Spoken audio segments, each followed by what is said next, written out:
Assalamualaikum warahmatullahi wabarakatuh. Anda bersama saya Pusra Hitam. Terima kasih banyak kerana Anda berada di channel YouTube saya. Jika Anda telah tekan butang subscribe, terima kasih banyak. Kalau Anda belum tekan butang itu sekarang. Jika ada video-video yang bermanfaat, insyaAllah akan ada di feed YouTube Anda. Sahabat-sahabat, baru-baru ni ada orang send dekat saya satu video. Macam tak sihat dah guys. Sebenarnya sehari dua ni Ustaz Syihab dia agak busy lah.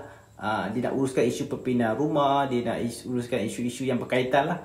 Ustaz Syihab setahu saya sekarang ni dia berada di negeri Perlis. Dia baru berangkat kemarin. Saya tak tahulah kenapa atas urusan apa dan sebagainya. Dia ada post lah 2 gambar dia berbaju batik segak bergaya. Dia pergi mana, dia buat apa saya pun tak tahu lah. Mungkin orang kata dia pergi poligami mah. Tak ada melawak. Bercakap soal poligami lah guys. Baru-baru ni kita ada buat satu podcast bersama Kapten Hafiz Firdaus dan Puan Normaliza membincangkan kenyataan Ustazah Asma Harun yang menjadi buah mulut masyarakat. Jom kita tengok sedutan video berkaitan. Sama saya Kapten Hafiz dan seorang lagi panel, mungkin korang tak kenal. Nama beliau Normaliza Mahadi. Saya pun baru tahu mengenai biodata beliau. Nama beliau Normaliza Mahadi, iaitu kaunselor berdaftar dan berlesen di bawah Lembaga Kaunselor Malaysia, telah menjadi kaunselor keluarga dan perkahwinan selama 22 tahun. Sarjana Psikologi Kaunseling UKM, pengalaman kerja Lembaga Kaunselor Malaysia, Jabatan Perkhidmatan Awam, Bank Simpanan Nasional dan Normaliza Counselor Service, dan telah pun berkahwin. So beliau adalah seorang yang adalah seorang yang sangat layak untuk berbicara mengenai hal poligami ini. Okey, jom kita tanpa melengahkan masa, kita tengok dulu video yang akan menjadi topik perbualan utama kita pada hari ini. Mengenai kalau seseorang lelaki itu berkahwin, bernikah tanpa pengetahuan izin tanpa daripada pengetahuan. Kalau kita tanya soalan, menyakiti manusia lain berdosa tak? Berdosa. Kita sakiti hati kawan pun berdosa. Kita sakiti binatang pun berdosa. Kita sakiti isteri berdosa, sakiti suami berdosa. Sakiti anak pun berdosa. Maka perbuatan bernikah tanpa izin menyakiti. Maka di situ ada kesilapan dan ada dosa. Sebab itu Islam membenarkan seorang wanita melarang suaminya bernikah lain. Boleh rujuk Jabatan Mufti Wilayah Persekutuan, ada penulisan. Bolehkah wanita menghalang suaminya bernikah lain? Jawapannya boleh, sekiranya pernikahan itu boleh datangkan mudarat, sekiranya pernikahan itu boleh berlaku tidak adil, sekiranya pernikahan itu boleh memberikan tekanan jiwa mental kepada isteri. Ada yang boleh terima. Bahkan dia suruh suami dia kahwin lagi 2, 3, 4. Ada wanita memang tidak boleh menerima, menjadi satu tekanan, satu trauma kepadanya. Okey, kita telah pun melihat video Ustazah Asma Harun. Sekejap saya. Alright. Dia menyatakan bahawa poligami tanpa izin isteri itu menyakiti dan berdosa. So kita nak dengar apa pendapat Kapten Hafiz mengenai perkara yang dilontarkan oleh Ustazah Asma Harun berkenaan. Okay, terima kasih. Assalamualaikum warahmatullahi wabarakatuh. Testing audio, okey semua? Okey, baik.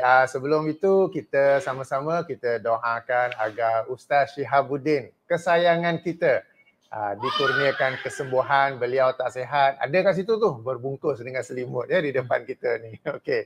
Baik, kita telah pun menonton video yang pendek saja.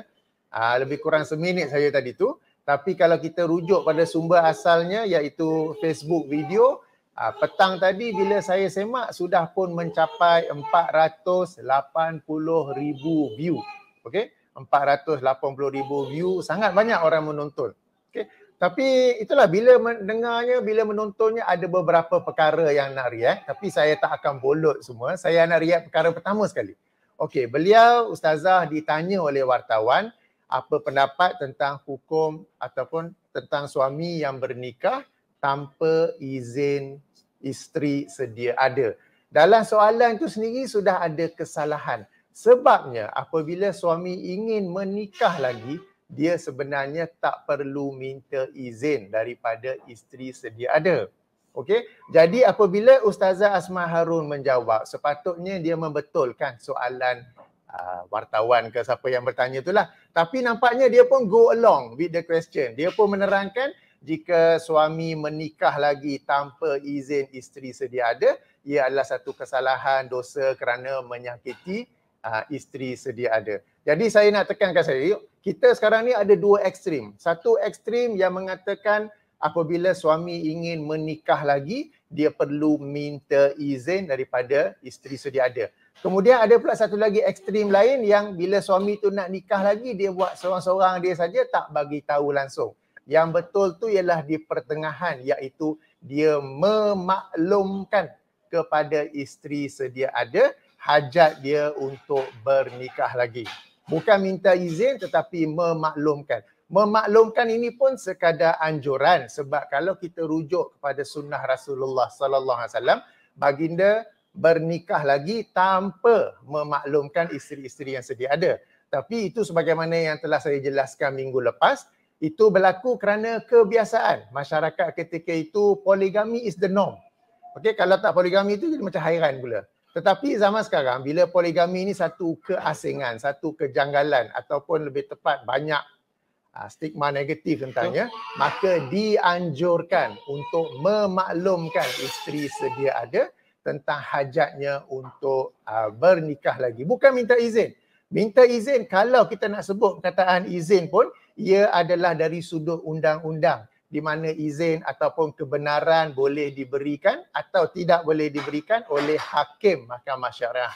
Jadi sebagai contoh, kalau isteri sedia ada mengizinkan, tapi bila bawa ke mahkamah, hakim dengar cerita semua pihak, hakim kata no, no juga.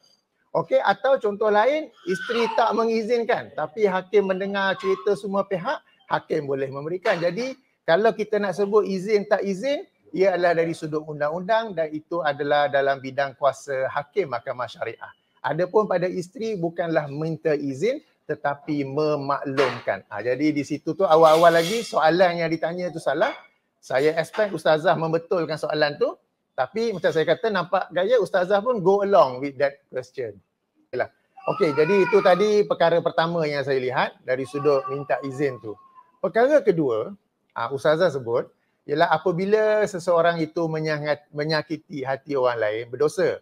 Dan ustazah memberi beberapa contoh, termasuklah apabila suami menyakiti hati isteri dan apabila isteri menyakiti hati suami. Okey, sekarang ini apabila suami menikah lagi tanpa memaklumkan, minta izin mak ayah, tanpa memaklumkan, maka ia menyakiti hati isteri sedia ada. Okay, jadi ini adalah satu kesalahan, ini adalah satu dosa. Okey. Tapi macam mana pula kalau the other way round? Maksud saya ialah suami memaklumkan kepada isteri sedia ada bahawa dia berhajat untuk menikah lagi. Tetapi isteri sedia ada pula yang berkata tak boleh, tak layak ataupun melarangnya. Maka isteri sedia ada telah menyakiti hati suami. Jadi macam mana pula macam tu? Kan, kenapa dilihat dari satu sudut saja? Kenapa dilihat dari satu sudut yang suami menyakiti hati isteri? Kenapa pula tidak dilihat dari sudut isteri yang menyakiti hati suami? Kalau yang kes pertama berdosa, maknanya suami menyakiti hati isteri sebagai satu dosa. Sama juga dia ada way round apabila suami memaklumkan hajat dia untuk bernikah. Isteri jawab nahi. La. Sebagai contoh kan.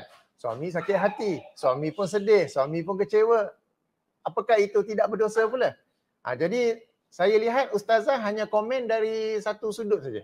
Yang ini dari sudut seorang wanita. Ya betul, beliau seorang wanita. Akan komen dari sudut seorang wanita.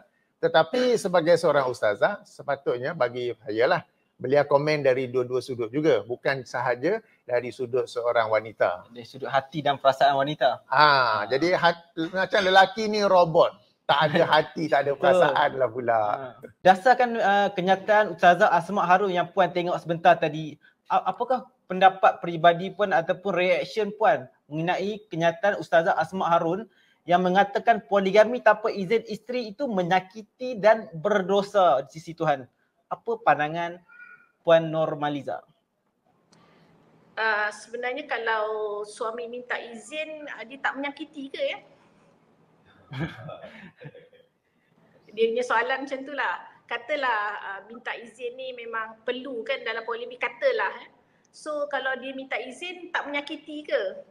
Because now we are talk about emotions kan. Dalam emotion ni saya rasa macam mana baik pun bagi tahu, macam mana bagus pun suami-suami tu bentangkan poligami tu, dia akan dia akan menyengitkan hati lah somehow lah, you know. Jadi saya fikir bila kata menyakitkan hati ni, poligami ni memang sesuatu yang memberi kesan kan kepada wanita kan. So I think that is normal. And then bila cakap menyakitkan hati, saya balik selangkah dua ke belakang kan, talking about menyakitkan hati. Menyakitkan hati ni saya fikir memang berdosa lah kalau kita sakitkan hati orang kan, berdosa lah. But then apa base sakit hati tu? Contohnya lah, saya sakit hati tengok orang kaya, berdosa ke orang kaya tu kaya kan sebab saya sakit hati, you know. Ada apa ni, katalah husband ni memang orang yang kaki masjid, dia memang dia hari-hari pergi masjid. So sebelum dia pergi masjid dia pastikan rumah okey dulu. Tapi wife dia sakit hati dia pergi masjid. So berdosa ke husband dia pergi masjid? Tak kan? So saya melihat daripada sudut itulah bahawa bila kita nak put sakit hati yang berdosa, kita kena tengok konteks dia lah. Kalau konteks poligami ni, suami tak minta izin, kita dah tahu dah tak perlu minta izin. So suami menyakitkan hati sebab dia memaklumkan yang dia nak berpoligami. I think it's up to the wife, you know, to see how it goes.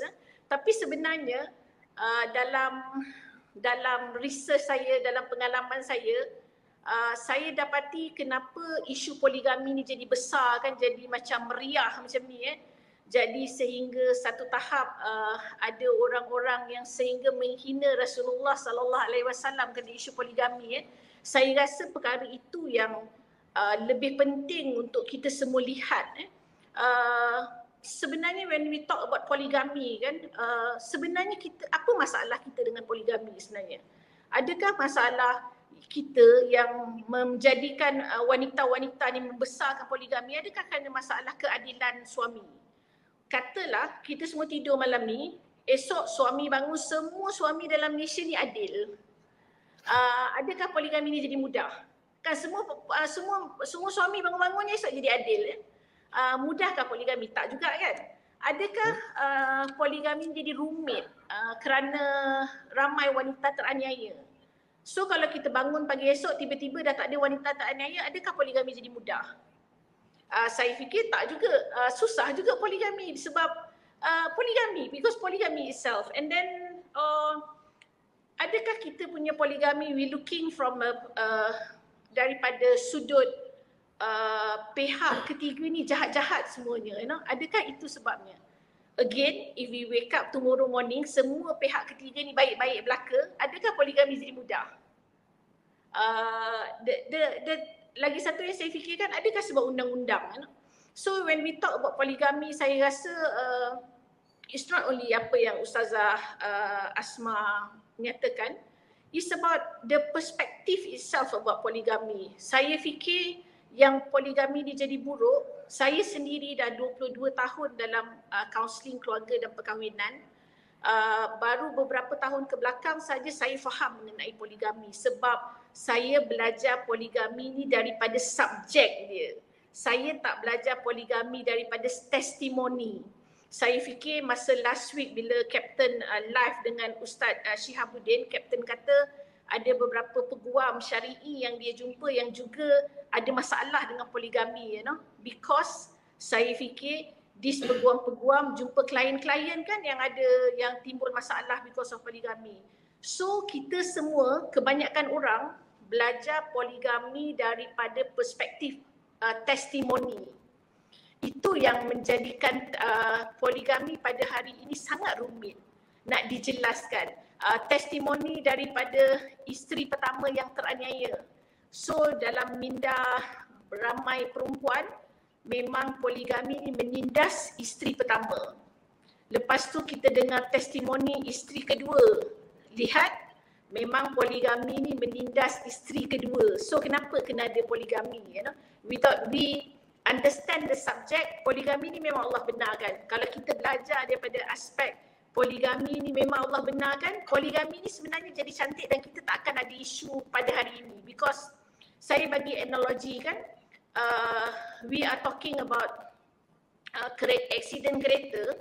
Kita tak kata kereta accident sebab kereta, sebab kereta tu Volvo lah tu accident, sebab di BMW lah tu accident, tu sebab kancil lah. We don't say, kita selalu beritahu driver dia yang menyebabkan kereta tu accident. So I think bila kita cakap pasal poligami, kita jadi confused.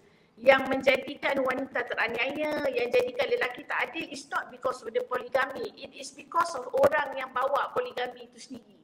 Jadi saya fikir daripada aspek itulah lahirnya apa yang Ustazah Asmah bagi tahu, is from the emotional perspective, it's not from the religious perspective. Dan soalan yang ditanya tu pun I think soalan yang salah, macam Kapten kata, dia tanya bagaimana kalau seorang lelaki itu berkahwin tanpa izin. Soalan tu shouldn't be there in the first place. Why should you ask question mengenai izin?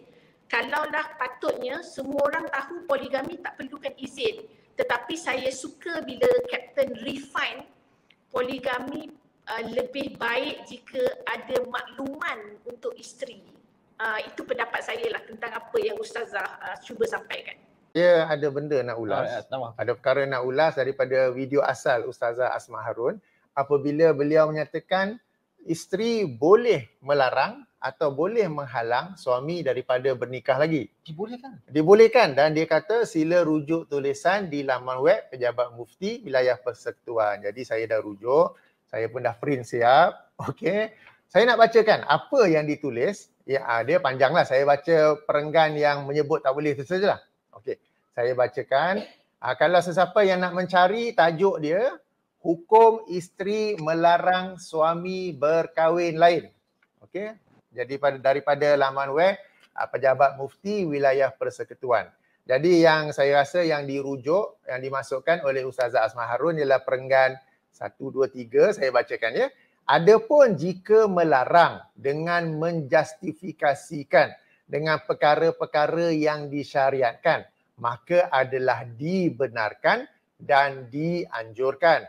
Misalnya, jika berpoligami akan menyebabkan kezaliman pada nafkah dan qismah, yang ini dalam kurungan pembahagian hari antara isteri-isteri atau nafkah anak-anak dan ibu bapa, maka perbuatan melarang serta menghalang itu adalah satu nasihat yang terpuji dalam agama. Okey, jadi di sini dia kata boleh. Cuma kalau kita mencermati, macam mana nak larang, tapi ia adalah pada waktu yang sama satu nasihat yang terpuji. Melainkan, kalau yang saya faham, maksud melarang di sini ialah katakanlah suami memaklumkan kepada isteri sedia ada bahawa dia berhajat untuk menikah lagi.